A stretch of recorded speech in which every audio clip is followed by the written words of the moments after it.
Cambodia တငယ်ချင်းပြောတယ်ငါဒီဓာတ်ပုံနဲ့စုရလိမ့်မယ်ပေါ့နော်အဲ့လိုမျိုးပြောနေတာပေါ့နော် Congratulations to Aung Chan Ta from Myanmar.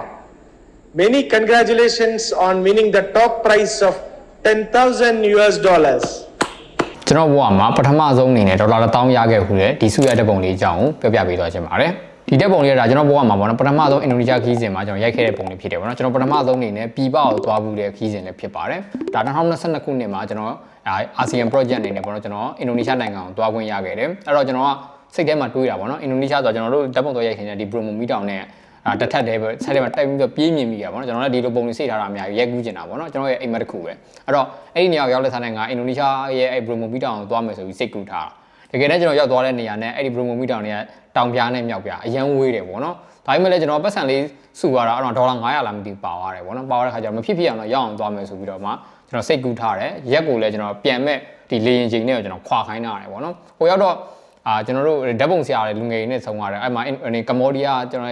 ဓာတ်ပုံဆရာတယောက်ရှိရပေါ့တငယ်ချင်းပဲပေါ့နော်သူနဲ့အဲ့မှာစဆုံတဲ့ခါကျတော့ငါတော့ဒီကိုသွားဖို့ရှိရမင်းရောလိုက်မလားကျွန်တော်ခေါ်တဲ့ခါကျတော့ तू ကလိုက်မယ်ဆိုပြီးတော့မှ तू ပြောတယ်ပေါ့ဒါပေမဲ့အဲ့လိုသွားကန်ဒီမှာပေါ့နောက်ရက်မှာကျွန်တော်သွားကန်ဒီမှာဆိုကျွန်တော်နောက်တစ်ရက်ကျွန်တော်အမှပွဲမှာရှိရအောင်ပေါ့နောက်ရက်မှာကျတော့ तू ပြောတာကြောင့်ငါလိုက်လို့မရတော့ဘာလို့ဆိုတော့ကျွန်တော်တို့ကဒီအဲ့ promo မီတောင်သွားတဲ့ခါကျတော့ကျွန်တော်ကပုံမှန်တော့ကျွန်တော်ရက်ထားစီးပြီးသွားဖို့စဉ်းစားတာဒါပေမဲ့ရက်ထားစီးလို့ရှိသွားပြီဆိုရင်အချိန်ကရက်တရပူကြသွားပြီးကျွန်တော်ပြန်မဲ့လေရင်ချင်းနဲ့မကိုက်တော့ဘူးအဲကြတဲ့ခါကျတော့ကျွန်တော်လေရင်စီးပြီးသွားမှရမှာလေရင်စီးပြီးသွားဖို့ခါကျတော့သူ့မှာပတ်စံမလောက်ဘူးဖြစ်နေအဲ့ဒါကျွန်တော်မထူတော့ပါဘူးကွာငါတို့ခိုးရောက်လို့ရှင်ချွေတာစားကြတာပေါ့နော်မင်းရဲ့လေရင်စေးကိုငါခံမယ်ဆိုပြီးကျွန်တော်ရဲ့ပတ်စံလေးရှိတဲ့ရှိစုမဲ့စုတွေနေမှာသူ့လေရင်လက်မှတ်ဝယ်ပေးပြီးကျွန်တော်တို့နှစ်ယောက်တူသွားခဲ့ကြတယ်ဓာတ်ပုံတွေတူတူရိုက်ခဲ့ကြတယ်ရိုက်တာတော့မှကျွန်တော်အဲ့မှာ promo မီတောင်တက်ရက်ပဲရိုက်ခွင့်ရခဲ့ညကျွန်တော်ညနေခင်းpromo မီတောင်နဲ့တိတ်မဝေးတဲ့2နာရီလောက်မဝေးတဲ့နေရာကိုရောက်တယ်အဲ့မှာကျွန်တော်ညအိတ်တယ်နောက်နေ့အဲ့ဒီညတော့ကျွန်တော်ညမအိတ်ဘူးပေါ့နော်ည12နာရီတနာရီလောက်ထိကျွန်တော်စကားတွေပြောကြတယ်ပြီးတော့မနေ့ကြောက်ကျွန်တော်2နာရီလောက်ထားသွားရတယ်ပေါ့နော်နည်းနည်းဝေးတာပေါ့နော်အဲ့တော့အိတ်တောင်မအိတ်လိုက်ရဘူးပေါ့နော်ခဏလောက်ပဲမေးလိုက်ရတယ်အဲ့မှာနောက်နေ့ကျမနေ့ခင်းတော့အမှရိုက်တနေကုန်လုံးရိုက်ပြီးတော့ညနေကျတော့ပြန်လာနောက်နေ့ကျကျွန်တော်လင်းပြန်စီချက်ချင်းပြန်ခဲ့ရတာပေါ့နော်အဲ့လိုတရက်ထဲနဲ့သွားရိုက်ခဲ့တဲ့ပုံလေးဖြစ်တယ်ပေါ့နော်ဒီတဲ့ပုံလေးကအဲ့တော့ဒါကျွန်တော်ဘုရားမှာအဲ့ဒီနေရာမှာဘယ်လိုနေရာလေးမှာသွားပြီးရိုက်ရမလဲဆိုတော့ကျွန်တော်မသိဘူးနော်အဲ့တော့ကျွန်တော်တို့လိုက်ပို့ပေးတဲ့ဒီဂျစ်ကားသမားကြီးရှိပါဂျစ်ကားသမားငါတို့တင့်တော်တဲ့နေရာခေါ်ပါပေးဆိုပြီးသူတို့ခေါ်ရတဲ့ခါမှာသူကလည်းတကယ်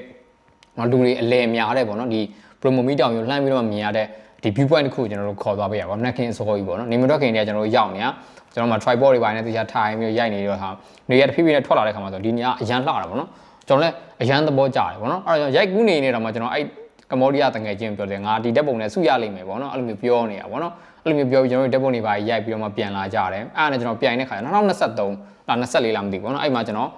ပြိုင်နေပေါ့နော်ပြိုင်ရင်နဲ့ဘယ်ပွဲမှကျွန်တော်စုမရအောင်ဒီဓာတ်ပုံကျွန်တော်စုကြည့်ရမယ်လို့မှန်းထားတဲ့ပုံပေါ့နော်ဘယ်ပွဲမှစုမရအောင်အဲ့တော့ကျွန်တော်တခုခုတော့လိုနေပြီးတော့စဉ်းစားမိရပါအဲ့ဒါနဲ့ကျွန်တော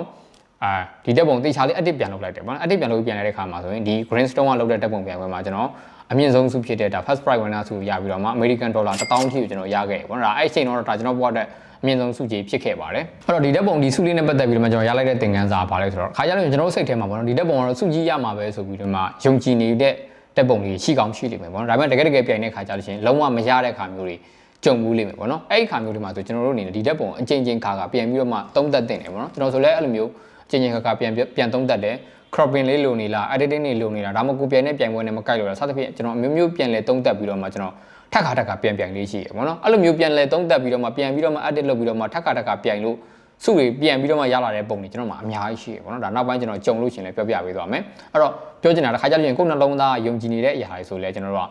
့ကမမေ့ပြစ်နေပေါ့နော်အဲ့ကောင်လေးကိုနောက်ထပ်ကိုဖြည့်တင်ဖြည့်တတ်တဲ့ skill လေးတွေလိုအပ်ချက်လေးတွေဖြည့်ပြီးတော့မှပြုပြင်တင်တဲ့ဟာလေးပြုပြင်အချိန်လဲပြန်ပြီးတော့ဝေဖန်သုံးသပ်ရင်လည်းကျွန်တော်တို့တွေကပိုကောင်းတဲ့ပြိုင်ပွဲတွေထပ်ပြိုင်ကြည့်ဒါမှမဟုတ်ကျွန်တော်တို့ပိုကောင်းတဲ့ portfolio တွေစောက်ကြည့်ပေါ့ဒါကြောင့်ကျွန်တော်တို့က